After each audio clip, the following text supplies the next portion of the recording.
channel kesayangan kita Si Bayak Menjua-jua. Pada malam hari ini saya masih ditemani oleh teman saya Kru Si Bayak oleh Bang Edi Kalvin Purba. Selamat malam. Selamat malam Bang.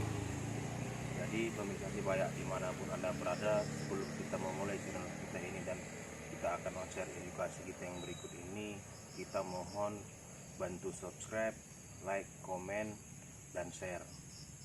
Jadi Bang Kalvin, kira-kira edukasi apa yang kita berikan kepada seluruh teman Si Bayak dimanapun berada? Yang ingin saya tanyakan kepada Mbak, obat atau obat bisa kalajengking atau lipan Mbak? Oke, berarti anti bisa atau obatnya ketika digigit lipan atau kalajengking. Kalajengking Mbak.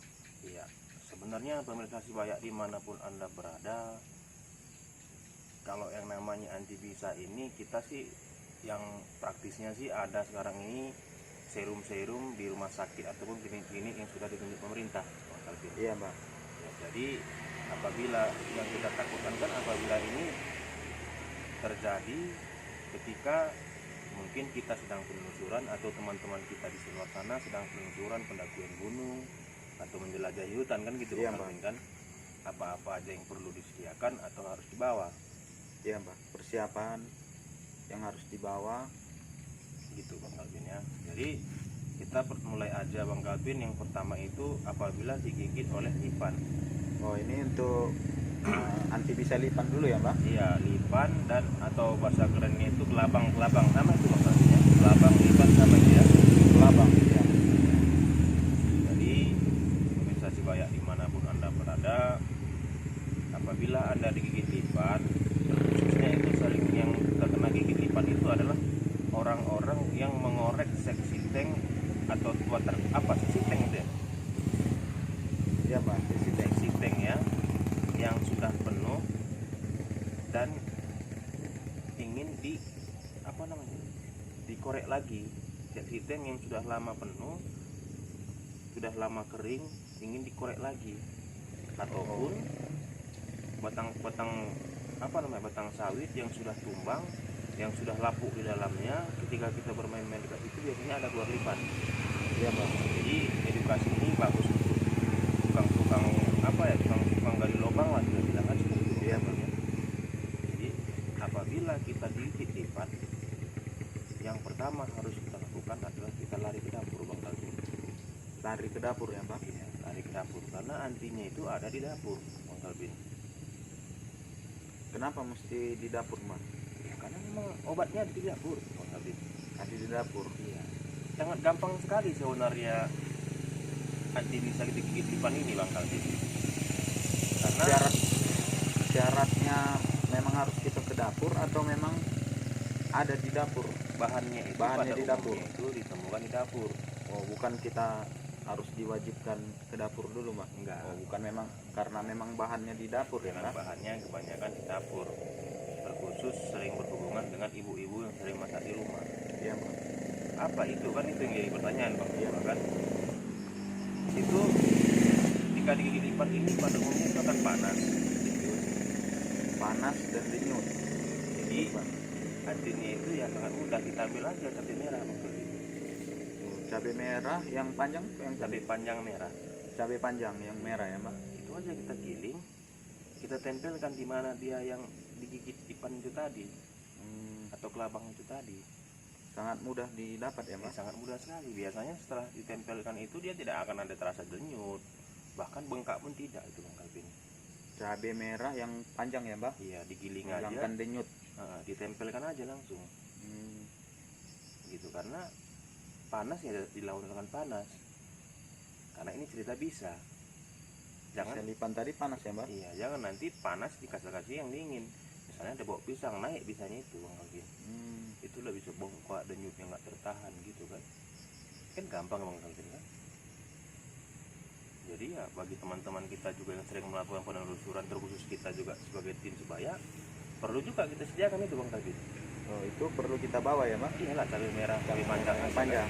Orang nggak menggunakan modal yang terlalu besar, bawa bawakan 4 atau 5 biji kenapa Bang? Ya kalau nanti nggak ada yang gigit lipan untuk dirajang untuk bikin kopi kan, Iya mbak.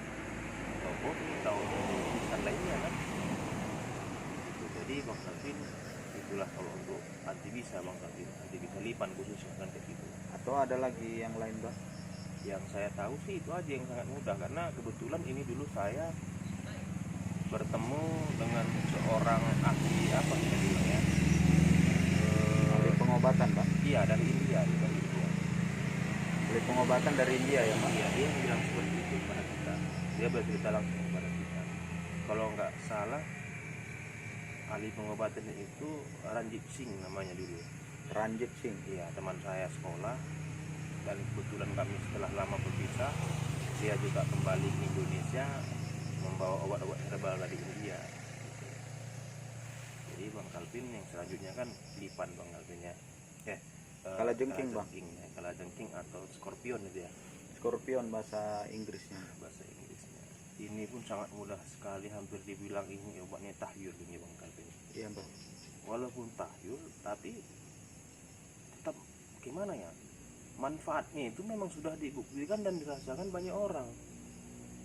Ya kita orang yang tinggal di provinsi Sumatera Utara ini, terkhusus yang banyak korban-korban gigitan lipan itu adalah di pesisir Belawan, perdagangan gitu. Itu banyak sekali. Kenapa? Di sana banyak perkebunan dan di pesisir Belawan itu banyak rawa.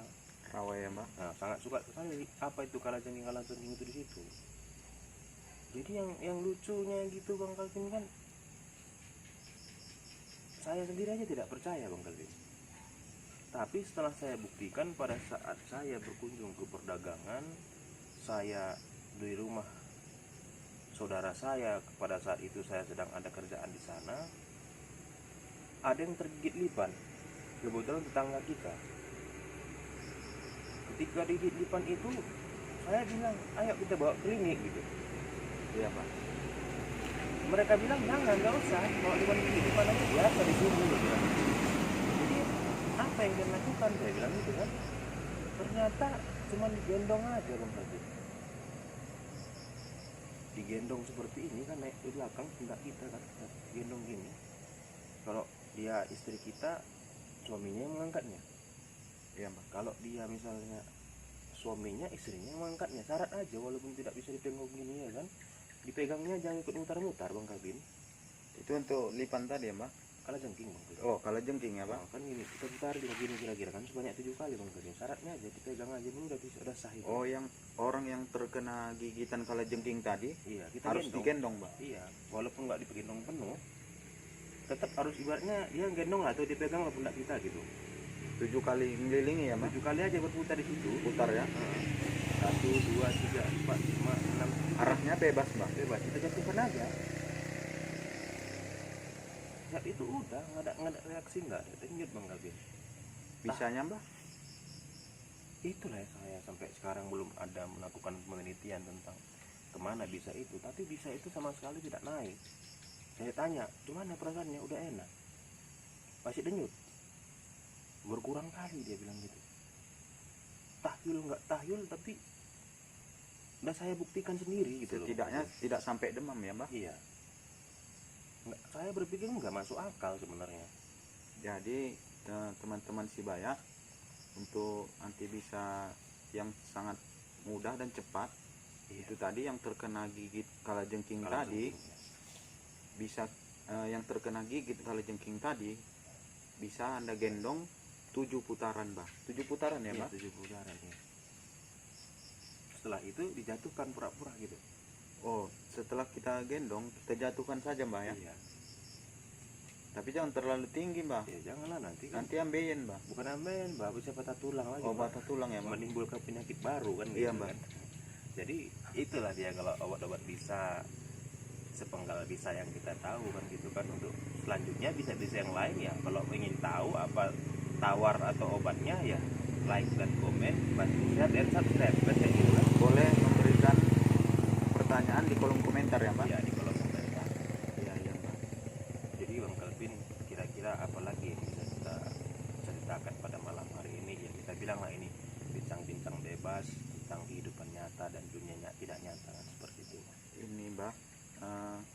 penyebab orang-orang yang gagal atau tidak kuat mempelajari ilmu kebatinan, Bang? Penyebabnya itu ya, penyebabnya ini sebenarnya sangat simpel sekali Bang Kalvin. Kenapa banyak orang gagal dalam mempelajari ilmu kebatinan kan seperti Iya, Mbak. itu. Satu sih aspek wadah itu sih kemampuan kita menangkap ilmu itu sebenarnya. Itu sangat itulah faktor utama menentukan keberhasilan atau tidak berhasilan kita dalam mempelajari ilmu kebatinan Bang Kalvin. Atau dia pelajari satu belum selesai dipelajarinya lagi yang lain, Bang? Itu lumayan kalau dia seperti itu. Yang lebih mengerikan seperti ini Bang Kalvin, yang menyebabkan orang-orang yang belajar kebatinan ini tidak berhasil. Secara garis besarnya apa itu, Mbah? Biasanya Misal kayak saya, garis besarnya yang menyebabkan dia yang membuat dia tidak tahan mempelajari kebatinan tadi, Mbah. gini dia Bang Kalvin, yang kita ngeri ini ketika belajar ilmu kaji diri. Kaji diri ya, Mbah? Iya, kaji diri itu. Jadi kaji diri itu seperti ini. Misalnya saya ingin belajar ilmu kebatinan melalui kaji diri. Iya. Saya berguru kepada Bang Kalvin misalnya. Udah, Bang Kalvin pasti memberikan materi kaji diri yang Bang Kalvin ketahui. Iya. Nah, jadi di dalam saya masih berguru dengan Bang Kalvin, saya menjumpai guru yang satu lagi. Yang satu lagi juga adalah seorang guru kebatinan yang berbeda jalur. Memang sama-sama tujuannya adalah kalau lulus memiliki ilmu kebatinan, tapi udah pasti tentang ilmu yang Bang Kalvin pelajari, yang akan Bang Kalvin turun kepada saya berbeda dengan Bapak ini.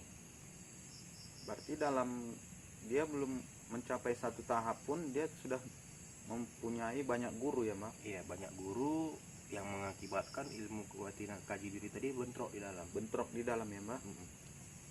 Itulah yang membuat itu kadang-kadang orang tersebut hampir gila. Mau gila juga. Bisa gila ya, Mbak? Iya, karena itu tadi. Dia sudah tidak bisa lagi berpikir sehat. Dia nggak ngerti. Aku sekarang ini di sini ngapain? Dia linglungin. Aku ngapain ya di sini? Itu. Karena yang diberikan tadi Bentrok ya, Mbak? Iya.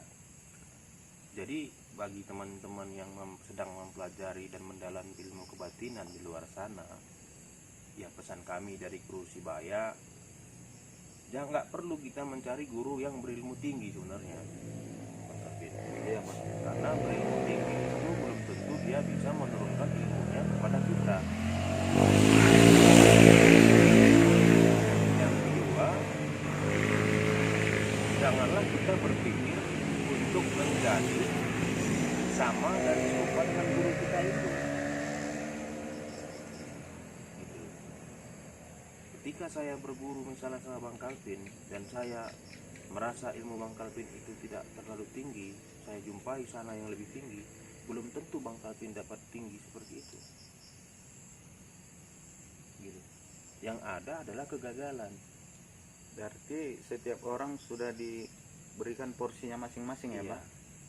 Keterbatasannya ya, Mbak? Keterbatasan kita sebagai manusia dan takdir kita sebagai manusia. Jangan kita pikir karena ilmu guru kita tinggi kita juga berilmu tinggi, belum tentu. Jangan memaksakan diri ya, Mbak? Apalagi kita hanya kesana kemari. Tahu kaji ini, tahu kaji itu. Yang adanya itu cuman apa kita bilangnya? Akan menjadi beban kita suatu saat, dan itulah salah satu yang menghambat kita untuk mencapai ilmu kebatinan yang sempurna. Gitu, Bu. Terlalu banyak dia bingung ya, Mbak? Bingung. Pengalaman saya dulu pernah ketika saya menangani seorang pasien dulu pertama saya belajar dulu, saya juga adalah orang-orang yang mencari guru kesana kemari. Jadi ada orang kesarasukan, saya duduk menanganinya, saya bingung. Ini mau pakai apa gitu? Ini mau pakai apa gitu? Berarti saya yang perlu diobati sebenarnya pada saat itu kan? Iya, Mbak. Saya duduk, saya bingung. Saya mau pakai apa? Saya ingat apa yang bisa saya gunakan gitu. Itu sebenarnya kan? Gitu Bang Kalvin. Jadi bagi teman-teman ya, kalau satu guru ya udah itu aja dulu, diilhami, diyakini, diresapi setiap saat. Ya, kalau soal tinggi atau rendahnya ilmu tersebut adalah tergantung keimanan kita masing-masing. keyakinan kepada diri kita masing-masing. Belum tentu orang yang tinggi ilmunya bisa mengobati orang sakit gigi. Orang yang tidak tinggi ilmunya bisa mengobati orang sakit gigi. Sebenarnya itu semua adalah masalah jodoh, Bang Kalvin. Iya Bang. Jadi kira-kira Bang Kalvin ada nggak pengalaman-pengalaman pribadi Bang Kalvin selama kita berjalan bersama membangun channel Sibaya ini dan untuk membesarkan channel Sibaya ini, Bang Kalvin? Pengalaman-pengalaman spiritual banyak lah gitu, Bang Kalvin, kan, supaya cerita kita ini mengalir kan begitu kan. Untuk berada di zona seperti ini, sepertinya kita harus berani menanggung risikonya Bang. Ya udah pasti, karena resiko mistik ini sangat luar biasa. Tidak dan tidak terduga Pak. Bisa tidak seperti yang tidak kita bayangkan Pak. Ya, mungkin teman-teman Sibaya di luar sana berpikiran orang itu merekayasa, mungkin itu hanya pandai-pandaian mereka.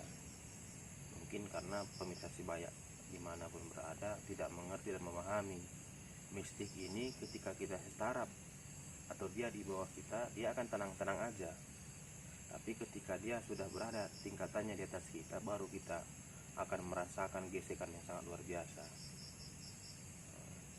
Itulah makanya Bang Kalvin kan sebelum kita melakukan penelusuran atau kan memberikan pekerjaan, mengerjakan pekerjaan apapun itu, kita kan harus meminta bantuan, memohon lindungan dari Tuhan Yang Maha Kuasa, Bang Kalvin. Iya Bang.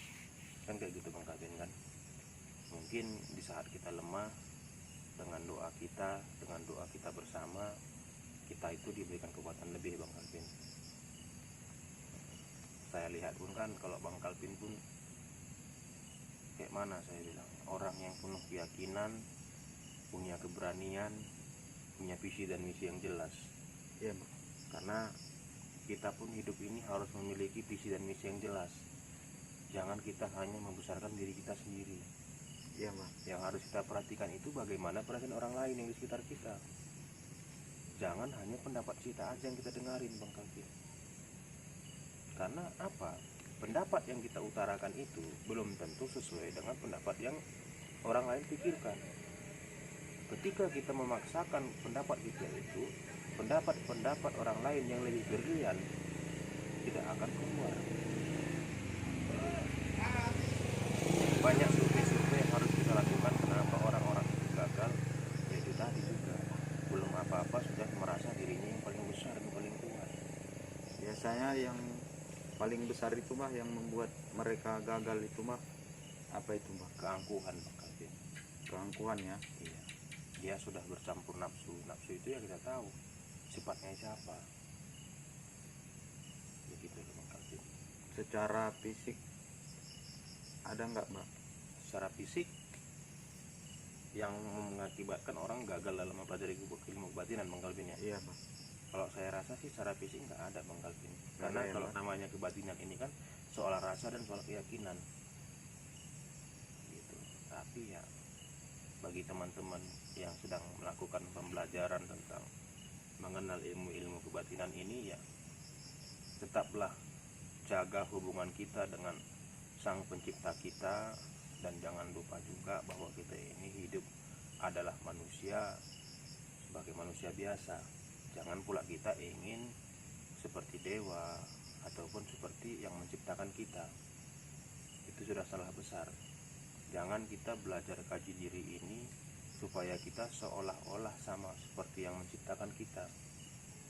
Di situ banyak orang yang bersalahan ketika sudah memiliki kaji-kaji yang sangat luar biasa. Takutnya hanya korban-korban YouTube, tahu berbicara, pada pengaplikasiannya enggak. Banyak sekarang ini kan orang-orang yang hanya bersandiwara. Misalnya saya seorang paranormal, ketika Bang Kalvin datang berobat, rupanya orang saya sudah ada yang saya berikan informasi. Nanti kau datang pasien gitu, kau ngomong gini-gini kau untuk membesarkan aku. Jangan. Itu juga akan menghambat kita nantinya. Sekarang memang belum, tapi lambat laun pasti ilmu itu akan menggerogoti diri kita sendiri. bukan orang lain yang misalnya mengenak-enakkan kita, menyantet kita, bukan. Ilmu kita sendiri yang menggerogotin diri kita sendiri. Ngeri nggak itu Bang Kalvin? Bisa Bang Kalvin bayangkan? Mungkin kalau Bang Kalvin kena santet, bisa Bang santet atau cari orang pintar yang lain yang bisa balikkan ilmu itu. Tapi kalau udah ilmu Bang Kalvin yang menggerogoti diri Bang Kalvin sendiri, bagaimana? Pernah nggak terbayang Bang Kalvin itu ilmu abang sendiri yang menggerogotin abang sendiri? Pernah nggak Bang terbayang seperti itu? Belum pernah Bang. Nah, itulah dia Bang Kalvin. Itu bisa jadi terjadi kepada kita ya Mbak. Iya. Itulah yang namanya karma diri. Jangan nanti ketika ada sesuatu yang terjadi pada diri kita bilang itu ulah tembakan atau kerjaan orang lain. Padahal ilmu yang kita salah gunakan menggerogoti diri kita sendiri. Yang jelasnya kalau ilmu kebatinan ini berpasrah kepada Yang Maha Kuasa. Baik orang yang menggunakan parewangan tetapi juga termasuk ilmu kebatinan, karena tetap berkomunikasi melalui batin. Masa parewangan tadi kita perintahkan yang untuk enggak, sementara dia pun ikut sama kita itu ya karena dia ingin juga mencari pahala sebagai salah satu jalan menuju surga, kan gitu. Iya Bang. Kenapa malah kita mempelencengkannya untuk ini, untuk itu, untuk gigi orang sakit? Kita perintahkan yang tidak baik ya Pak. Iya, gitu loh Bang Kalvin. Tapi ya anjuran saya sih Bang Kalvin ya, jadilah seperti manusia biasa aja lebih enak Bang Kalvin. Mengalir ya Pak, seperti biasa ya Pak. Karena kalau sudah mempelajari ilmu kebatinan ini, kalau udah tahu sedikit ya pengen tahu lagi, tidak akan ada habis-habisnya. Iya. Gitu loh. Jadi orang yang ingin belajar kebatinan ini Mbak, apakah memang harus percaya kepercayaannya terhadap guru pembimbing ya Mbak? Salah satu faktor utamanya ya Kita harus yakin ya Mbak kepada guru pembimbing kita ya Mbak. ya bahwa kita memang bisa berhasil dan besar kalau dia membimbing kita. Jangan hanya ingin ilmunya aja ya Mbak. Iya, Awalnya kita harus yakin dan percaya kepada guru pembimbing kita. iya, itulah modalnya. Karena kalau kita nggak yakin sama dia, ya udah nggak usah, bagus kita di rumah aja tidur. Iya Mbak. Kan seperti itu. Jadi edukasi kita malam ini Mbak, Ya ini kan hanya bincang-bincang bebas aja. bincang-bincang ya Mbak. Iya, menurut pengalaman kita masing-masing sebenarnya gitu. Jadi buat teman-teman di luar sana, kalau belajar ilmu kebatinan itu jangan pernah lah berpikir yang instan-instan, walaupun yang instan itu enak, kan seperti itu. Karena mungkin Anda belum tahu efek sampingnya. Iya Mbak. Ya saya bisa aja untuk memberikan orang apa gitu ya, kita jangan cerita kebatinan ya, parewangan, ketika kita berikan parewangan dia bisa mengetahui alam gaib ini, gampang aja Bang Kalvin. Yang instan itu sangat berdampak banyak dampaknya ya banyak Mbak. kebanyakan dampak negatifnya daripada positifnya. Masa Bang Kalvin saya kasih makan paha ayam, sementara Bang Kalvin belum pernah makan apa kita bilang ya, makan gimana kita bilang ilustrasinya ya? Bagaimana Bang Kalvin bisa melihat batang kelapa, membayangkan batang kelapa, sementara Bang Kalvin sama sekali belum pernah melihat batang kelapa itu ada. Gitu. Jadi ketika Bang Kalvin melihat batang kelapa itu, apa ini batang kelapa itu, kan jadi seperti itu. Iya Mbak. Begitu juga kebatinan, apa ini yang namanya dibilang jin itu atau hantu itu. Begitulah terus yang mengakibatkan mempengaruhi pikiran kita menjadi berpikiran yang enggak. Seolah-olah datang jin dari sana ingin mencekik kita. Seolah-olah datang jin dari sana ingin mencium kita. Kan seperti itu. Jadi ya, kalau ingin belajar kebatinan, carilah guru yang pas. Jangan mencari guru yang cuma menang nama besar aja. Iya Bang. Kalau soal sertifikat itu Bang Kalvin, dulu kami untuk mengambil sertifikat, ada di suatu tempat kami mengambil sertifikat itu, kita harus duduk dia bersila gini, yang menguji itu di depan kita. Kalau nggak tahan kita jatuh bisa muntah darah Bang Kalvin. Ini sekarang ini yang saya lihat kok gampang sekali memberikan sertifikat itu. Sertifikat lulus apa sih menang sertifikat itu? Kalau saya rasa modal mendaftarkan kita memiliki SK, memiliki izin tertentu agar kita bisa mengerahkan anggota, keamanan kita terjaga, dan kita bisa memberikan sertifikat kepada orang yang membeli kepada kita. Itu sebenarnya itu Bang Kalvin. Jangan hanya untuk meyakinkan aja Mbak. Iya. Sebenarnya sekarang ini banyak orang yang aksi aja, tapi prakteknya nggak ada. Kalau dibuktikan belum tentu ya Mbak. Tentu. Tapi bukan berarti kita bilang banyak penipu di luar sana. Itu kita nggak pernah sebut seperti itu ya. Tidak Mbak. Tapi bagi teman-teman kita yang bisa membimbing orang-orang untuk mempelajari ilmu kebatinan, ya bimbinglah secara benar. Jangan malah dibelitkan untuk meraup keuntungan pribadi tanpa memikirkan saudara-saudara kita itu sanggupkah dia wadahnya, apa sih resikonya, kan seperti itu. Jangan nanti jadi menyebabkan dia menjadi tanggungan keluarganya. Iya Mbak. Gitu. Saya rasa Bang Kalvin cukup sampai di sini aja pembicaraan kita, karena kita Iya, takut nanti menyakitin perasaan teman-teman kita di luar sana. Iya Mbak. Kan seperti itu. Kita sama sekali tidak ada ingin menyakitin atau menantang orang teman-teman kita di Kita luar hanya sana. saling mengingatkan ya Mbak. Saling mengingatkan, memberikan petunjuk kepada orang-orang yang ingin belajar kebatinan dan orang-orang yang memberikan pelajaran kebatinan. Kan begitu Bang Kalvin. Jadi menurut Bang Kalvin gimana Bang Kalvin? Ya, ini saya rasa cukup Bang. Jadi kita tutup aja lah. Tutup aja ya Mbak. Baik, terima kasih kepada seluruh penonton sebaya dimanapun Anda berada. Baik, channel kita, channel kesayangan kita ini, Sibaya ini, agar menjadi sukses, rame, agar tetap bisa memberikan edukasi kepada teman-teman sebaya dimanapun berada, agar bermanfaat di kehidupan nyata. Karena kita hidup di kehidupan nyata Bang Kalvin. Iya Mbak. Bantu subscribe, like dan komen. Salam dari saya Mas Radek. Saya Edi Kalvin. Maju-jua. Maju-jua.